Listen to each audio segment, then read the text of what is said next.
Welcome out to another episode of It's All Been Truck Before. This time, Starship Down. Yeah, Deep Space Nine. Starship Down. Not Watership Down. Starship Down. Watership Down, different podcast. Starship Down. It's all been trekked before. Hey, keep up with us. Know what's going down, I guess. I'm talking about Facebook. We're on Facebook. It's all been trekked before. So yeah, why not use out of non-hip vernacular? Yeah. It's all been trekked before.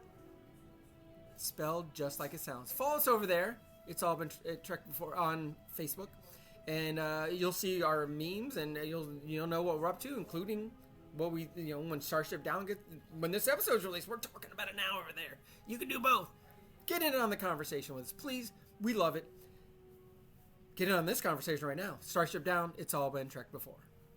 Welcome out to another episode of It's All Been Trekked Before. We've got kind of a little bit different mix-up crew, similar to the episode we just watched. This is Steven.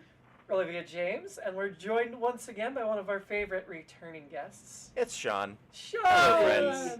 Sean likes our in-person episodes.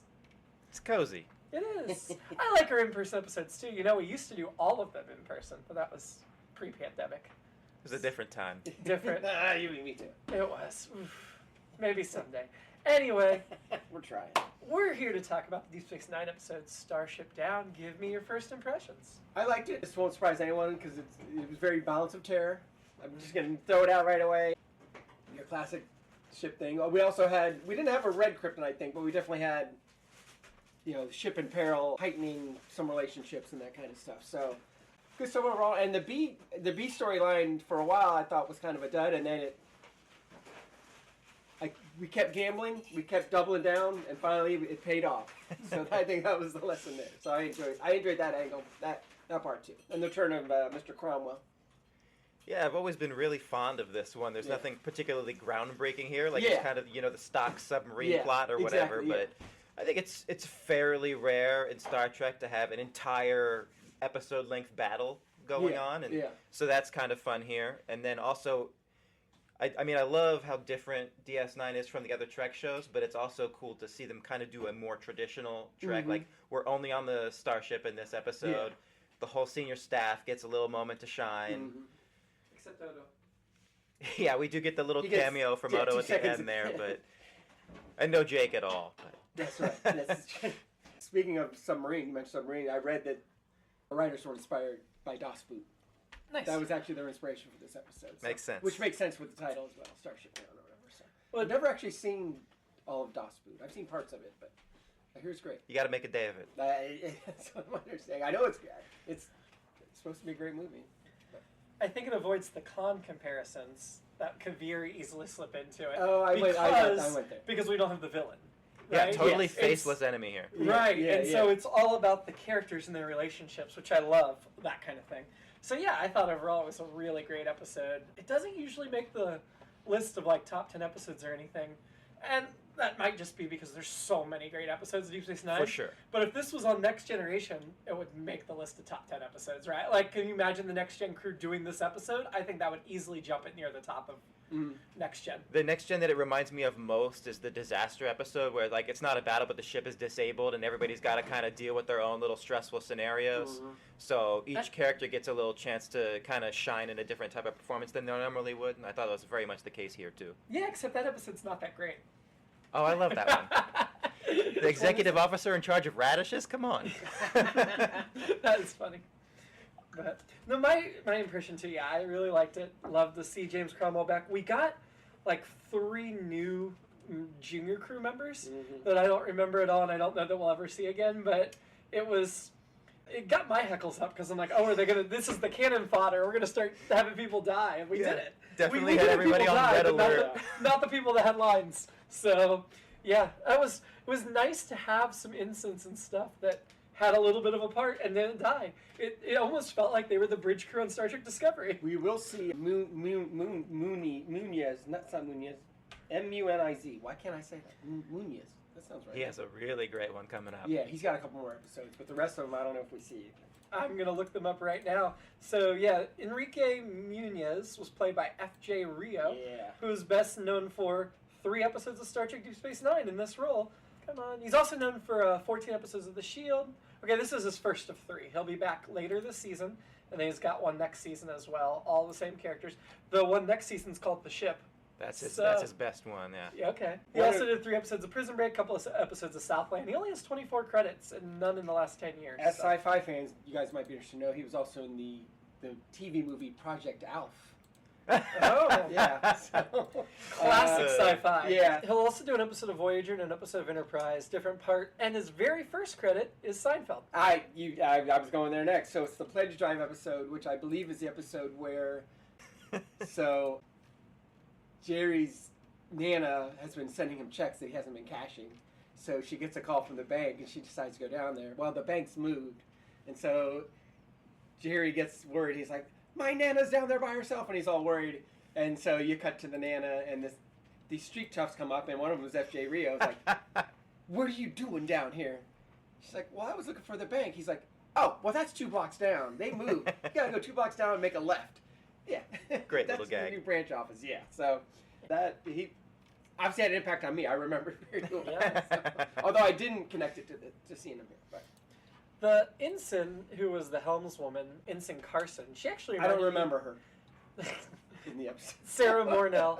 Yeah, I thought she'd get more to do than she did, because she Me was too. there at the beginning and then disappeared. She looked familiar, and I thought maybe she was in a second one or something, but she's not. This is it for her.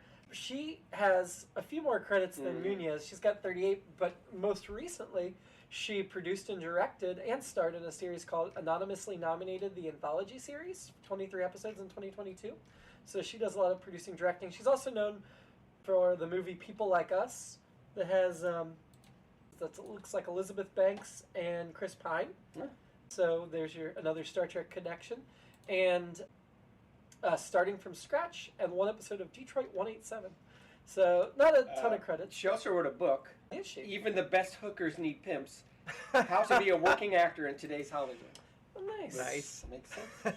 So, 55 years old. And then our... Shout out Rick Berman. Oh, God. Who she reminds me of, though, is the kind of a bit, like a larger bit part in the Voyager pilot of the... With the Trill. That's who I was thinking first of. officer Yes. who dies in that. Same hairstyle, I guess? She was the Trill. She was the helmswoman, not the first officer. Okay, but gotcha. Yeah. I know exactly what you're talking about. And absolutely. The third one, Stevens, was played by Jay Baker, who's best known for April Fool's Day, Game Master, the TV series where he was a producer, Flipping Virgins, where he directed 9 episodes. Don't know what that one's about. Rick, also produced by Rick Berman. No, I'm just kidding. I have no idea. And this 1 episode of Star Trek Deep Space Nine, so also only a single appearance for this, unfortunately.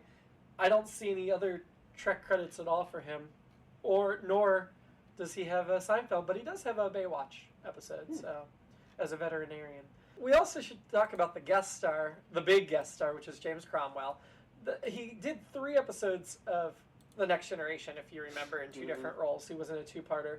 And then for Deep Space Nine, this is his first and only episode, but he will be a major player in the next Star Trek feature film that we're going to watch, Star Trek First Contact. And then does he do any of the series after that, or is that it? He does reprise that role, basically a cameo, in the first episode of Star Trek Enterprise.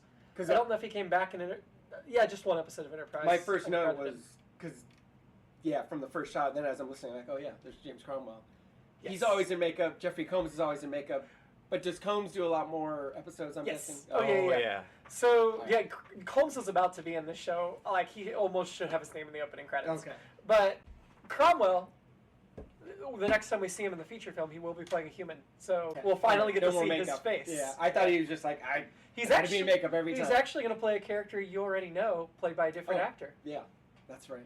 Oh, you do know who it is? It's, isn't it? Zephram Cochrane, inventor of the warp drive. Yeah. So, have you not seen First Contact? I have not, Good Lord, man. Yeah. It is the best of the Next Gen era films, by far.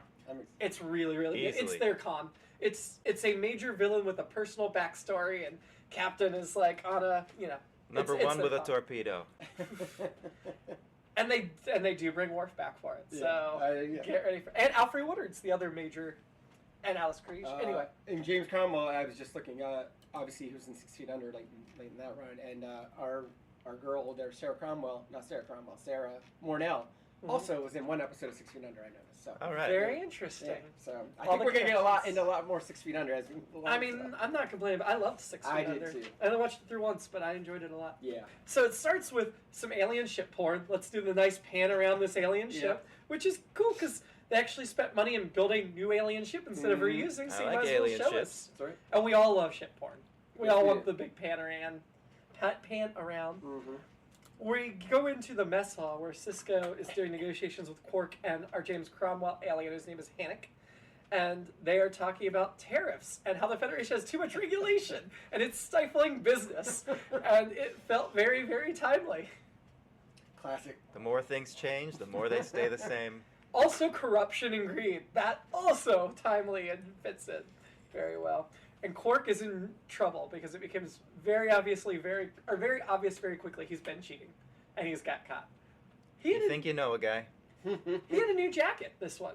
He reuses a lot of the same outfits from episode to episode. I don't think we'd seen this outfit before. And he had a different outfit in the last scene, which is very unusual to get him two outfits in one episode. Do you think they built him a new outfit just so that he could easily take the jacket off in the diffusing scene, whereas the regular outfit he wears, it might not be so easy to remove? That's a good call. Fashionable, yet functional. That was my thought once he took it off. I was like, oh, that's why.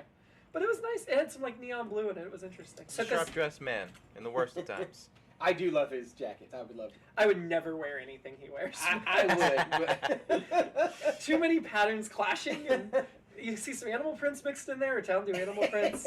So I almost exclusively wear Garanimals still, so it works for me. Nice. I'd absolutely buy from the Quark collection. Yeah, I. Do you think Garrick makes it for him, One hopes. or do you think he special orders it from Ferenginar or something? If Garrick is out there making both Quark's wardrobe and Jake's, the man has range. And yet he never uses it on himself. Yeah. He wears that same drab gray outfit, and Well, nobody wants to wear their work home. I mean, I disagree. Well, actually, he wouldn't though, because he resents being a tailor, right? He hates it. It was something he was forced to do. So anyway. Well, we'll not get into the psychology of Garrick since he's not even in this episode. Because Cisco's in the mess hall in this important meeting, Worf is in command of the Defiant, a familiar position we've seen him in recently. So it's not that, like a lot of times when you do the episode where the captain's down and somebody else has to take over in charge, it's like a big pivotal episode for them. For Worf, we've already seen him in command of the Defiant this season, so it's kind of less impactful, and yet it's still a good episode of him like figuring out his command style, because it is still new to him. And it's like, he's so good in the role. Even the subtle little shots where he doesn't have a line, he'll just make a little face. It's so good. Already, like, I'm loving DS9 Worf more than Next Gen Worf, but we'll have to see when the switch happens for Steven. I think Worf gets to do more, like, just in this episode, like, he's kind of annoying. He is my annoying pick. But he does come around, obviously, which makes the episode fun, and it's Dorn getting to do some stuff, and there's a lot of good eye acting by him and by our friend Avery Brooks as well, while he's trying to not go into a coma. Yeah, Michael Dorn does some great eye acting reactions to everything, and I thought, to your point, it was very great. Oh, how about that look from Brooks right here in this first scene when he finds out that Quark's been pulling one over on the Karema and blaming it on the Federation? Yeah. Oh, daggers. He is the bastard. He is. So on the bridge, we see Worf being tough on the new incident, and then Dax is in the back at the. I love that there's a table at the back of the bridge. We've seen this before, like it's the tactical playing table. It makes sense. But her and Kira are sitting back there, and Dax has snacks, and they look like colorful sweets, like something like delicious. Yeah. But you don't rarely see snacks on the bridge, and then I just thought it was Dax is the one that's going to bring her sweets up. A working lunch. Respect it. Again, for the Patreon folks. It fit because I was supposed to bring donuts and the donut shop was closed, so we also were fasting for this episode. Well, not entirely. Olivia did provide me with a couple donuts. Emergency rations. Mini donuts, but so I'm not a Bajoran, so I wasn't observing Hamara. Is that what we call it? I don't remember what they said it was, but it was the holiday to celebrate the arrival of the emissary. So we're clearly not we're not quite on the continuity of every season as 1 year, because this would have coincided with the pilot, although the pilot was in January, so it might be kind of close if you consider the first season like half a year. But I'm disappointed we didn't get to see that holiday or party, because I think it's been referenced before, but I don't think we've really spent any time on it. To go back to Anson Carson, which you would think I will do it a lot, but I won't. I don't think. But, she brings some bad numbers. He's like, well, these aren't acceptable. So my thought is, do you think she knows that going up? And is like, I wonder if I can get these past them? Or when he's like, these aren't acceptable, she's like, yeah, no kidding. I know. But you asked. Yeah, she did have the pushback there. She's full of excuses, this Carson. That's why she never came back. I think she thought the numbers were justified. Okay. I think she was like, you're not taking into account the full context, and Worf didn't want to hear it. I think the rest of the team was probably like, Carson, you go tell him why the numbers are like this. Yeah, they Rochambeau'd it. Yeah. Well, they're like, you're on the bridge. We're just down here in engineering. Surely we'll have to deal with Worf. And they know she for some reason, she always plays paper, and they just know to do scissors, and she's out. So she's the one who always has to deliver the bad news. Do they still play paper in the future, or is it pad rock? Yeah, isn't it? Oh, you're pad rock phaser. Well, we're not far from TOS, where they were still having the DOS printouts. It's true. So it's possible that Worf doesn't even read those numbers. Whatever they are, he's going to ask him for 15% lower. Yes, that's a good point. We had a lot of callbacks to TOS as far as the classic Kirk Scotty. Yes. How long is it going to take? A day. You got 10 hours. I wanted somebody to get fired or threatened with being fired. That would have really drove it home for me. But I wanted somebody to hit the button on the command chair and somebody else gets ejected into space and dies. We don't see enough of that. I think they took that button away after Kirk did it, or didn't do it, but got framed for it.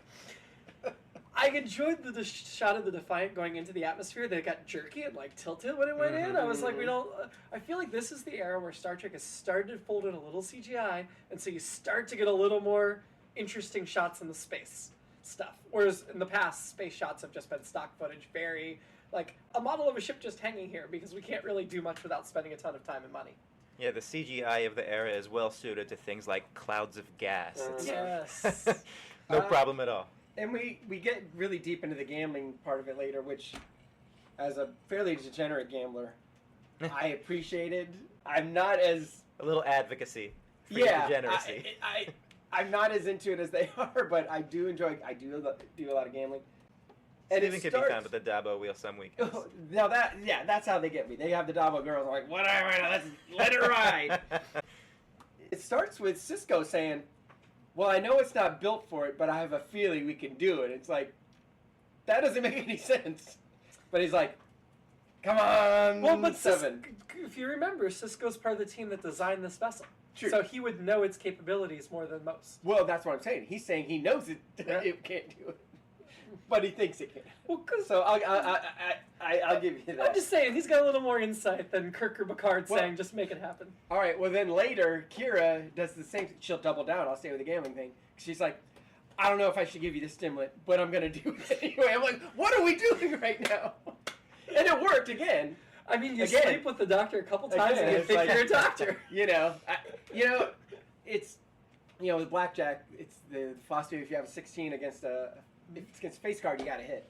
Or it's either you always hit or you never hit on 16 versus a face card. So always hold if it's less than 7. Never hit. So that's going to be my alternate episode, and this is it's a Saturday Night Live sketch of Kira, like, but if you would consider her character in like the classic Trek where she never gets anything to do, so in this episode, well, I also have this religious backstory, like, okay, just stop. Oh, well, I also could do doctoring. No, you're an extra. You say hailing frequencies open, Captain. And she like keeps pitching. That's not Kira, but that's there's my alternate episode of she forcing herself to develop it. Well, I do think this little moment with Sisko taking him into the cloud is kind of emblematic of what the episode does well. There's so much existing character dynamics that's already just baked into what's happening. Like, we don't necessarily dive in and explore it, but you don't need to. It's just a little moment where they're like, maybe we shouldn't do this, but since Sisko said it's fine, then everybody just kind of accepts it. There's that trust there. Well, and I think that's a good counterpoint with the lack of trust that Worf has with the guys who, and even the new ensign.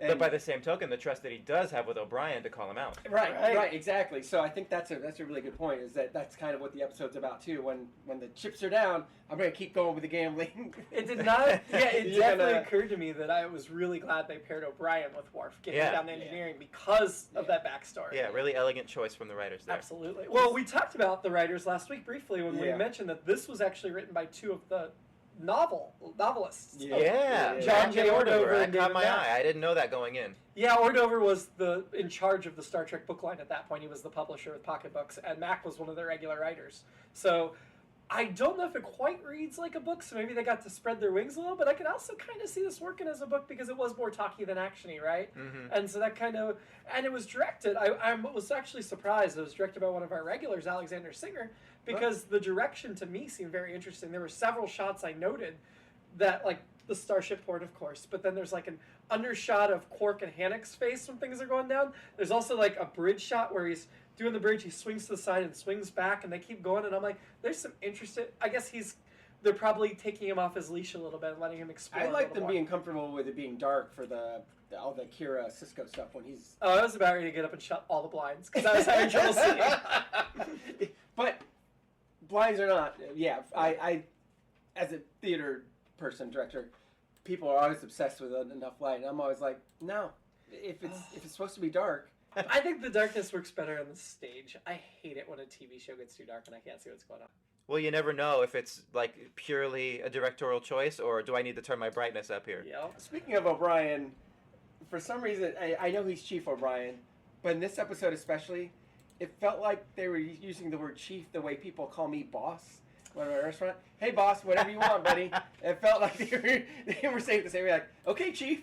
Like not dismissively, but just kind of like, all right, we're calling you chief, but that's not really your rank, even though it is, or whatever. Right. Well, Brian did talk about how, these aren't officers, they didn't go to the academy, love so maybe that, they yeah. feel more that camaraderie because O'Brien's the same way. Yeah. Mm-hmm. I like that he was like, well, they're engineers. All they do is solve problems. And, there's a million memes and everything else about engineers. Having worked in the utility industry for all my life, adult life, I used to work with engineers primarily, and all that stuff they say about them is right. A lot of them are great people, but yeah, they think a certain way, which is good for us. That's why engineers are doing engineering things, so the rest of us don't have to do them. But maybe also why he decides to remind him who's boss right there at the end. I love that. This might be one of my favorite O'Brien episodes. I didn't get that much to do, but I like what he got to do. Everything he did. Nobody gets a lot really. Yeah, but you've got a case where around. the writers and the director both understood what a fantastic toolkit they have with these characters and these actors, and just kind of give them the moments and let them work. Like you shouted out Singer's direction here, and I think particularly he knows just how to frame the characters when it's time for a close-up on this one guy or a two-shot to highlight the relationship. It's just all a really, like again, nothing groundbreaking here, but just a very well-executed showcase for what the show does best. Yeah. And O'Brien has a nice arc because he starts real negative, as you might recall before we go to commercial. Well, they're probably all dead up there. I'm like, what? Oh, yeah.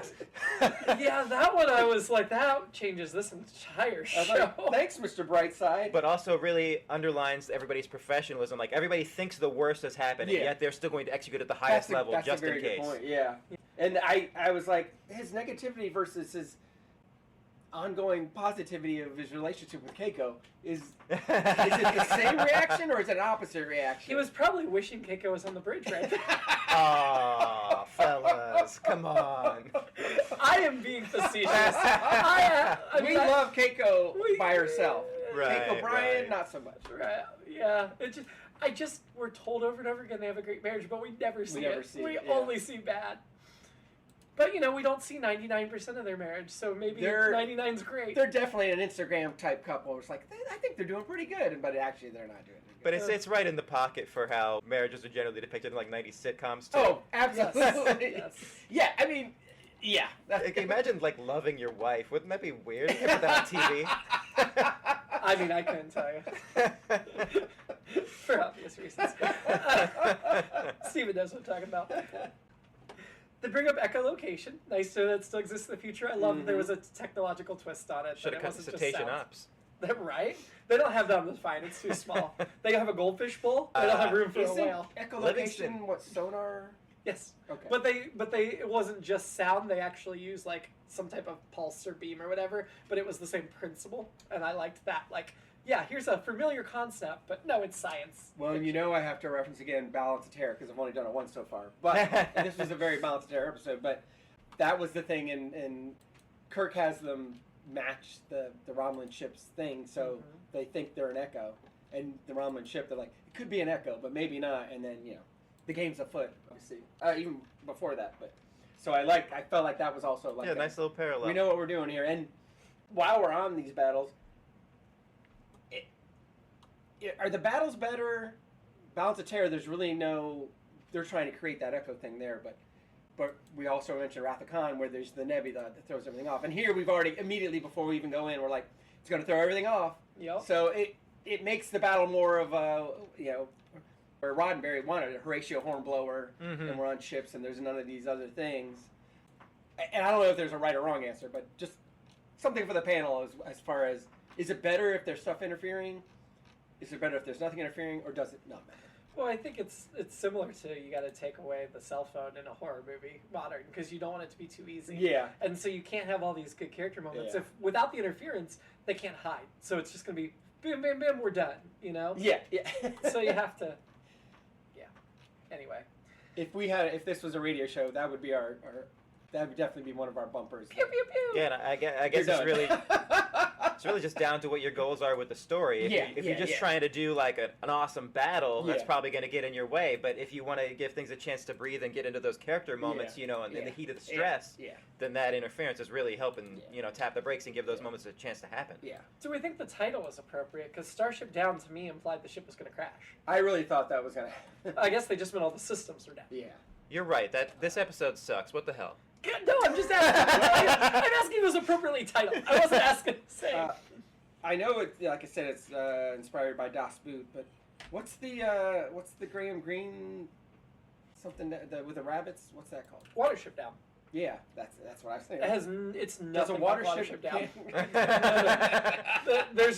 I didn't shed a single tear in this one. I loved Watership Down in high school. I haven't read it since, but I don't remember any story parallels between this and that. Isn't there something else? Is it like no? It does feel like they're referencing another title with that, but I can't place it. I know. I'm very like it's not Apocalypse Down. Like this was later, but like a Black Hawk Down kind of thing. Yeah. I don't know either, but whatever. Quark blames Rom when he's first called out on his stuff, which of course, that's just great. When the ship first gets hit on the bridge in the first fight, there's an extra that screams and falls in the background, and that amused me so much. I'm like, that guy got the assignment of just. And similarly, we go down to engineering in the next scene, and there's a guy looking very concerned up with his tricorder, and I was like, the background actors are killing it today. Just another day at the office. They're like, well, those 3 instants got lines. Maybe next time I will if I look interesting enough. The engineer, not the which one? I noticed Stevens didn't have any pips at all on his collar. Mm-hmm. So O'Brien, when he was just he's obviously non-commissioned, and apparently we found out in this episode that none of these engineers went to the academy. They're all non-commissioned officers. Yeah. They're all non-coms, which is interesting because on the Enterprise they're all officers for the most part. But O'Brien used to wear an ensign pip on the Enterprise, which I never understood because he was non-commissioned. Well, it was a hollow ensign pip after a while, and then now he wears like that different symbol thing. Shouldn't these have something on the collar? Mm. I didn't get a good look at Muniz to see if he had something, but Stevens definitely This episode is getting worse by the scene. Right? So Bashir refuses to abandon Jadzia and jumps in. And they have their whole sequence. At this point, I did write down partway through, are we now rooting for them as a couple? We were so against it for so long, but it almost seems like this episode's leading us that they're going to start going there with them, which I'm not saying that's where the show goes. It just, all of a sudden, you're like him saying, well, you like the chase, and she's like, you just need to give me a minute to get to know you. It just felt like it was starting to go there. Yeah, you see how this could be, potentially be the springboard for a new dynamic with them, but at the same time, I think the fact that they're so openly discussing it like that shows how far past it they've gotten. Yeah. Well, other episodes recently have really shown the depth of their friendship without that layer, and this episode seemed to bring that layer back to it. And that's where I was like, well, now that they become friends, are they going to start to pursue it? And I also think it gives cover, not necessarily cover for Bashir, but also just to be like, well, yeah, you liked it. Not enough that they were going to date, and obviously we all liked that they're friends or whatever, but... Oh, yeah. Yeah, so it could have got weird. I thought his fantasy confession, and she calls him out, I was like, that's really weird. Yeah. It was very... And we're back to Seinfeld again. The finale, and now we're talking about finales again. Oh. Series finales, when the plane's going down, and George says he cheated in the contest.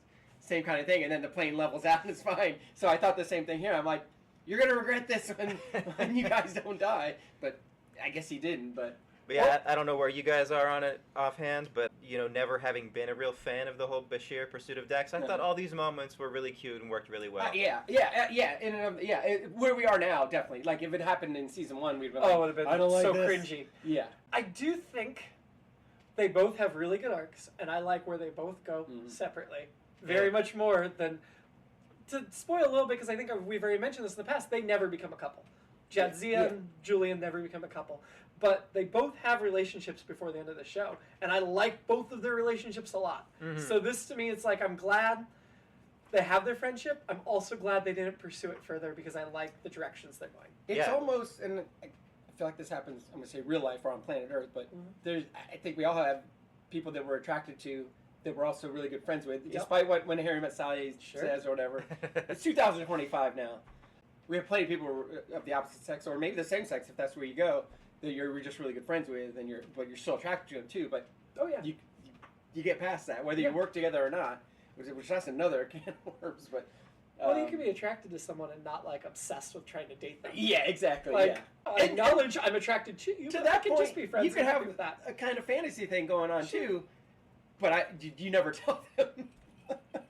But also, it depends on your relationship. Also, I will say this: it felt like they were losing oxygen, right? Wasn't it? Yes. So they said they his brain might not have been working. Will she even remember it tomorrow? I don't know what the hangover is for that gas. That's also the title of Bashir's sex tape. Man.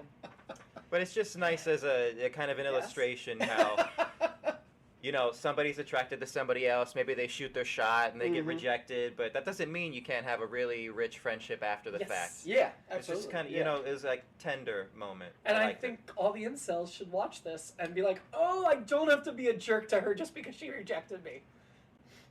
Abby Jacobson, she was on the Girls Rewatch podcast. Is that the Broad City? Yeah, so she's from Broad City, but Girls Rewatch people have gone into Broad City now. And it's a podcast that I mostly just know through snippets on Instagram, I'll be honest. Although I should start listening to them now that I'm getting caught up on podcasts. But she did this thing where she's like, yeah, I just started asking people like, hey, do you want to get a drink? Do you want to get coffee?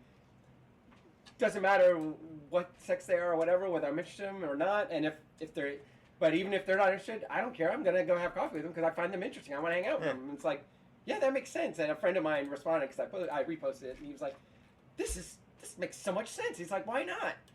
You go hang out with the person. If they say no, big deal. Yep. And if you do hang out, great. And if nothing comes of it, it's like, the whole idea, because her whole thing, like I said, is like, I think that's interesting. We should hang out. It's not necessarily a pursuit or anything. Yeah. It's not which seems like a binary thing, I think. Is like, well, if you're asking someone to get a drink, no, it's not. You're binary. going for it. Yeah, it doesn't have to be that. No, I've had personal situations on both sides of that. And I like that. Quark, with his brags and compliments to Hannah, he's trying every which way he can to wiggle his way into that one. It's actually pretty impressive to see the range of Quark's skills. You'll love to watch it happen. Right? Is that where and we're back on The Godfather now, is that where he says it's not personal, it's just business? Yeah. He says it a little differently, but he says, you're taking this too personally, which actually is what the line that Sonny says in Godfather Part 1. During that scene, you're taking this too personally. Okay, I cheated everyone. It's business. So. But then he gets to eat those words at the end at the Dabo wheel. Yeah. Although, do we want to talk about that final scene yet? I mean, we can. I really thought it was going to go slightly different. I wanted it to go slightly different. I didn't want Hannick to get the best of Quark. I wanted it to land exactly the way Quark said it would, and then use the double blind. See, here's what I think. Yeah. Because Odo goes by and kind of gives Quark a pat. I think Quark, he's like, okay, I'll let you win, because I'm going to get you later. That's what I think. As the house, he's like, oh, I got a big fish here. I got a whale here. I'm going to let him win for a little while, and then I'm going to get it back later. That's what I think. Very well be. Now that he's got him hooked on gambling. Yeah. Also, if you do have a gambling problem, call 1-800, whatever the rest of the number is in your state or country. So I feel like we need to get that out, because I'm going to be encouraging gambling for the rest of this podcast. Okay. As long as you're not encouraging prop bets and sports apps. No, I'm not. And not for college games. I think they've gotten rid of a lot of those. And for the record, if you heard a sports bet ad at the beginning or end of this podcast, because there have been some lately, we just have signed up for an advertising service to try to pay for the feed, so the feed pays for itself. And I do not select or review any of the ads that are part of this podcast. If there is offensive one, please reach out to me and maybe we'll discontinue. But I have noticed we've got some sports betting, and that hurts my soul because I am firmly against what they're doing with those apps and how they're targeting people and taking advantage, and it's really awful. As someone who loves gambling, but also, fortunately, I probably have an addiction in regular life on gambling, like the characters gambling on things in real life, not on putting money on. I usually have a good limit or whatever, but I'm with you. I don't begrudge the people that want to go to the casino and do a little gambling. Like, I'm not against gambling in general. It's the fact that these algorithms have been written specifically to target and take advantage of people that really bothers me. Yeah. I think that should be illegal. I think we need to stamp it out. But there's other conversations, fantasy. That's more that's for our sports podcast. Oh yeah, but no, I'm not against gambling in general. You want to do your sports, football league, whatever. I don't follow hockey, but you do. We got a bunch of quarks running those organizations. Exactly. Less quarks with less scruples, if that's possible. Well, that's what I think he got him on the hook. Well, and that was the thing. Maybe I wrote this too, but. Yeah, I think I just love that we got this other element of Quark, which wasn't just, well, I'm a Ferengi and we want to make money. The fact that what he really loves is when it's like, the game. And when it pays off, and that's a gambler high. That's a gambler kind of high, and it's the line from Color of Money. Money won is twice as sweet as money earned, and that's true. I think it's true because I'm a degenerate gambler. It was a great episode for Quark. For sure. It was at first I thought. I just wasn't interested, and I'm like, nope. I think it ends up great. And you give him James Cromwell as a scene partner. Yeah, they were setting him up for success. Yeah. Just like everything else in this episode, there's a lot of potential to just fall back on cliche. Like these are not scenarios we've never seen before, but because they're rooted in the specifics of the characters and the performances, I think they're really carried past any of those problems. Yeah. Particularly when you're dealing with Quark and Hannick, There was a moment where I was like, oh, is this a little less well developed than I remember? Because it's just, typical Ferengi, so sorry I tried to cheat you, and the guy calling him out like, well, we always set our prices ethically. It just seemed kind of basic, but you go past that into a little more nuance of an exploration of, maybe this guy cheated me in business, but those same impulses that drove him to win that deal are now going to help us survive in this other scenario. So even though in our next negotiation I'm going to understand his behavior differently, I'm going to value it at the same time. But also we found that Hannick wasn't nearly as good and pure as he pretended to be. Right. They were selling weapons, they were defective That's weapons. A great turn. And I loved that turn because as soon as you figure out that Hannick is just protesting too much, acting like the offended party when he's just as bad, then it starts to really... And does this work with a lesser actor? I mean, you bringing in Cromwell, do you need someone Cromwell's level? It almost feels like a wasted role for him until you see how far it goes, right? Yeah. Because he's not somebody you need to bring in for a throwaway. Oh, there's no doubt that he brought a lot to this performance, and also the makeup artist, great character design. Oh, yes. Absolutely. Well, and Shimmerman, too. I keep praising Cromwell, but Armin Shimmerman was hitting it out of the park. Like, it was the both of them. It was the combination. And to the makeup, I feel like Cromwell every time is like, I want something new. You have to do something you haven't done before. I would be the same way. Yeah. For Star Trek First Contact, why else are we doing this? Star Trek First Contact, he's like, I'm not showering, I'm not even shaving, I'm going to throw a baseball cap on, and that is my role this time, because you owe me after these aliens. Walked into set like it's like kind of pig farmer or something. What's going on here? He's like, and I'm going to drink on set. You could just write my characters drunk, because I'm going to be drunk regardless. Method. Right. I don't really think that's what happened, but I love James Cromwell anyway. Yeah. Who wouldn't? The sequence where Sisko gets the Defiant to sneak up on the Jem'Hadar was a really good tension-filled scene. I loved that bit. It reminded me of the best parts of Wrath of Khan, where Kirk's like going through the nebula, and almost always, if you're inviting comparisons to Khan, you've already lost, but this one doesn't. He says the line "All stop," which Kirk says "full stop" in Khan, and that's why this episode sucks. It should have been full stop. So I'm going to I mean, there's only so many ways to say stop the ship. Sure. So Michael Burnham would find another way. Oh, on that subject though, Starship Down. It doesn't have to be down like Crash. It's systems down. Yeah. Actually, yeah, absolutely. Yeah. Kira tries to tell Sisko there'll be a test to get him to hold his attention. I mean, she's boring him to death, but I also really liked because we haven't seen, like, we've seen her friendship with Dax, we've seen her friendship with others, and with Odo.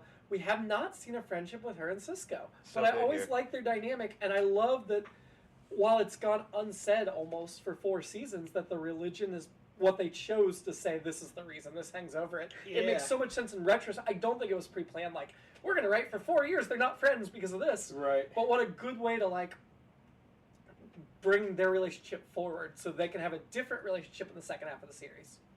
Yeah, as great as the stuff with Quark Hannock is, and O'Brien and Worf, and Dax and Bashir, I think I'd have to give the crown to the Kira Sisko material. Oh, absolutely. Here.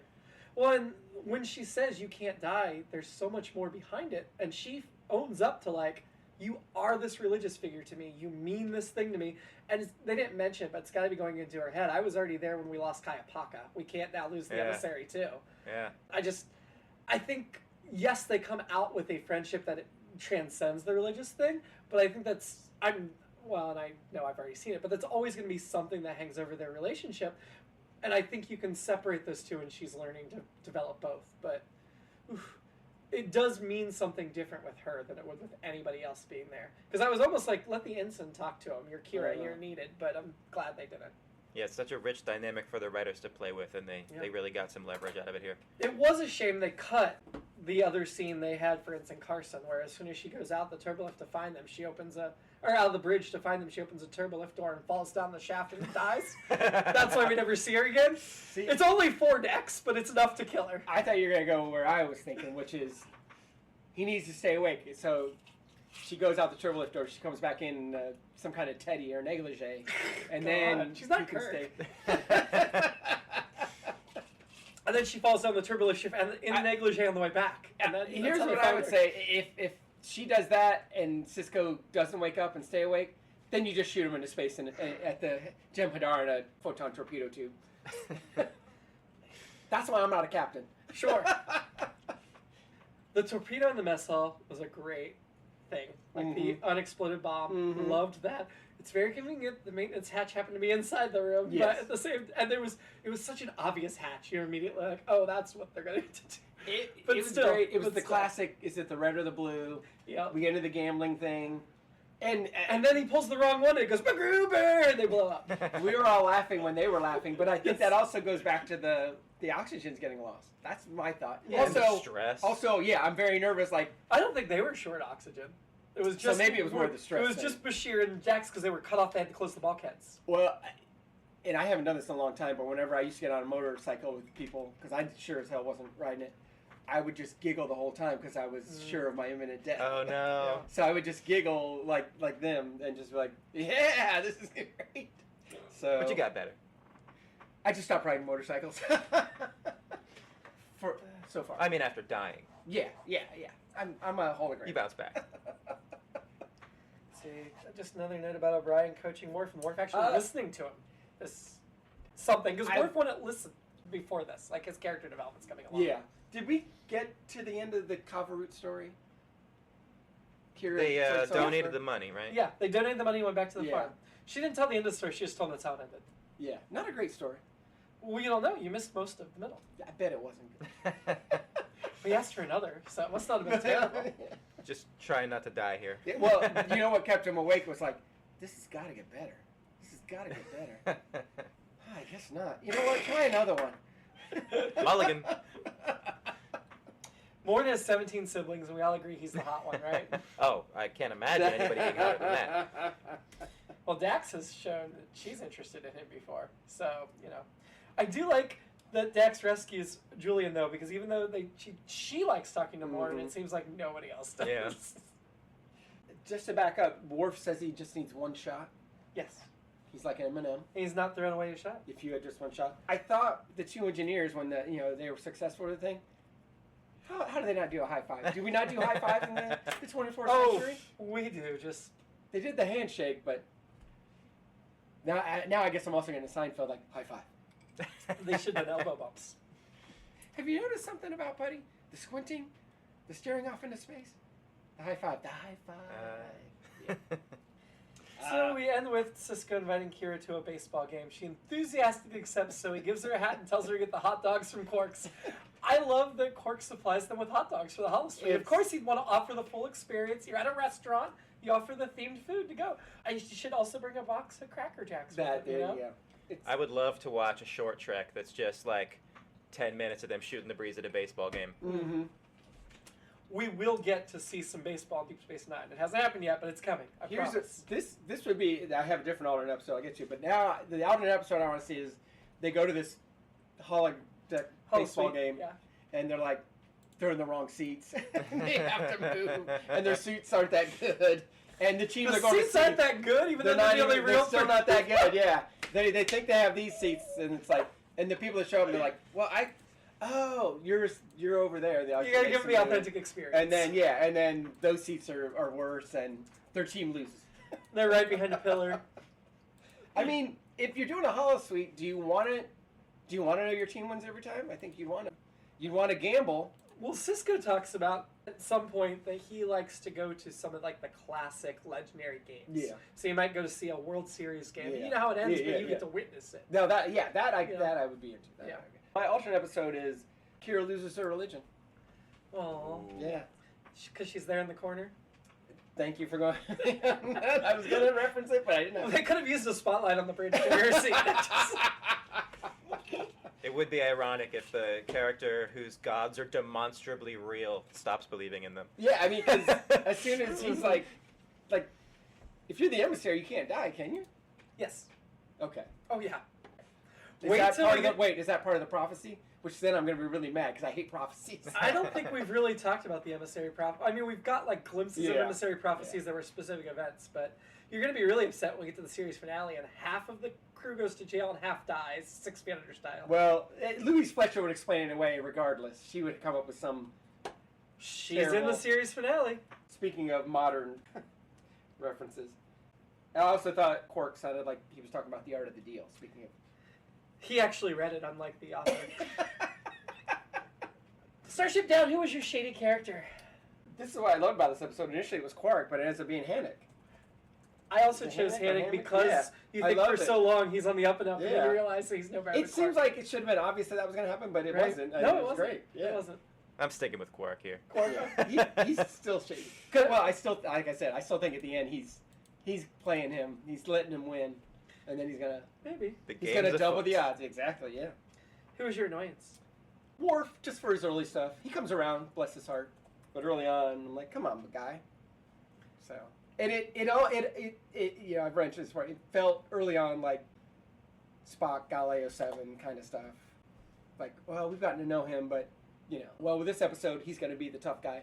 But in this instance, it's a little different because we know Worf from several seasons, but they don't know him from that, so it's a little. I mean, they've met him. We saw Bashir spend some time on the Enterprise D in a couple episodes of Next Gen.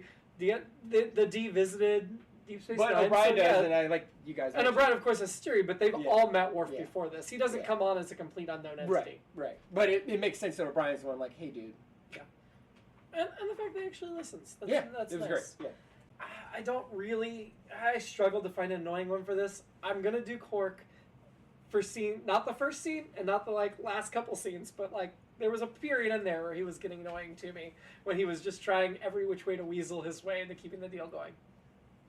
I think I'm gonna have to go with the Jem'Hadar. What is their problem? What's with those guys? What exactly is their? Yeah, and they're fine with getting blown up. Their ships blow up it's like the Death Star. There's a little switch in the back. If you hit it with your phaser, the whole ship's going. Yeah, chain reaction. Yeah. It's true. Yeah, and they just want to kill for the sake of killing, I guess. So at the one point, is it a probe or is it a torpedo that goes into the first ship and blows it up? It's a scientific... Yeah, it's not a probe. What was it? Was it a relay or something? Yeah. I don't remember. Something that wasn't designed to be a weapon. Yeah, it must have hit the right 2-meter exhaust port. They know. They know. Who are you having a drink with? You guys can probably guess. Is it the ensign? Carson. Okay. I was gonna switch to O'Brien, but I was like, I'll stick with, especially since it's only episode. But because O'Brien, I loved what he did this episode. I was gonna choose Dax because then she's having recovered and she'd save me from Morn. But I decided I've chosen Dax enough lately. I'm gonna go with Worf because he went through some stuff and moderated himself, and I'm proud of him. And he deserves a drink for getting defiant through it. You know, it would be great. I'm sorry to cut you off, your drink person. What would be great is if later Morn is thanking Dax for taking Bashir away. Like, I kept trying to bore him so he'd leave, and he just stayed. Yeah, that guy has nothing to add to a conversation. That's actually a perfect setup because Morn is my choice. I want to see if I can get his sister's number. Which one? Any of them? Any will do. Any of them. As long as there's some family resemblance, you're down. Yeah, that way, you know, if I blow my shot with the first one, I got a few more to work with. Yeah. So this is probably the soonest Sean's come back after a previous appearance. Because nice. in Deep Space Nine, there's only been like 4 episodes that you missed it and you're back. Yeah. Oh, nice. Yeah, because this is episode 6 of the season, I believe. So let's start with your last appearance. And we're ranking this one above or beyond Way of the Warrior? I can't go above that one. No, I can't either. This was a really strong episode, though. Yeah. What do we have right below? Although Way of the Warrior is a double episode, and I would say this is Right. more than half as good. That's true. That's true. Below the Way of the Warrior right now is Rejoined, Yeah. which was so good. But it was also very focused on one relationship, whereas this developed out a lot of relationships. I prefer this one, but That's where I'm inclined to go as well. Yeah, there's some personal things like we talked about that Yeah. wants me to keep Rejoined a little Yeah. higher. But I think overall, like, as objective as I can be, this... Any other time of my life, I probably would have rated this one higher, so let's go with this one. Starship Down is now number 3 for the season because the one that beat The Way of the Warrior was The Visitor. okay. Is that fair? Oh, absolutely. Okay, Yeah. okay. That was. We debated a bit on that one because we were like, oh, but The Visitor was so good. But even the bottom of this season so far is Hippocratic Oath, which was a great episode. So we're not scraping the How bottom. many in are we? 6. So not that many, but this season, I told you, Deep Space Nine when they hit season 4, it sprinted and never looked back. Next week, we go back to Voyager. Don't get too excited for an episode called Tattoo. Oof. It's gonna be a Chakotay lean into his Native American stuff that they made up, and isn't it all accurate and whatever? This It's is awkward. It's not TATU. It's not the Russian. No. I wish. Because then. The description on B says finding a familiar cultural symbol on an away mission. Since that's all probably made up, as we know, and erroneously, I'm just gonna research tattoo until that next episode. Chakotay connects with an experience he had as a child and tries to contact his spirit people. I love Chakotay as a character. You'd like for the episode to be good. Yeah. Right? Yeah. I do wonder. This isn't a good start. I do think before we knew it was all fake, we'd be like, well, I don't understand it, but it's so nice they were like developing that culture and everything, and now that we know it's all BS, it's just like, ouch.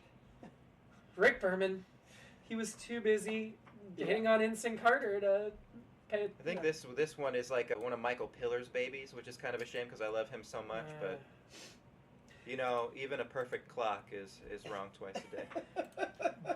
Somebody just texted me something to that effect. I do want to agree with that, but also so that, because we'll most likely do a twofer like we normally do, because it'll be a Zoom episode again, I do want to mention the very next episode of where Quark, Rom, and Nog go to Earth and Starfleet Academy, but a malfunction of the ship takes the crew back in time to Roswell, New Mexico, 1947.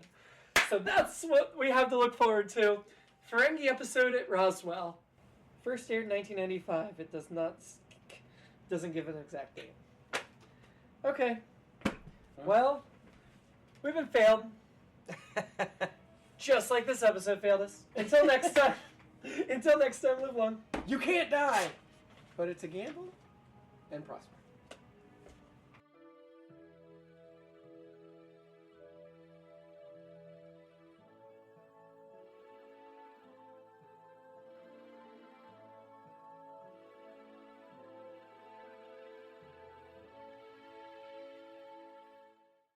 It's All Been Done presents Who's got the time?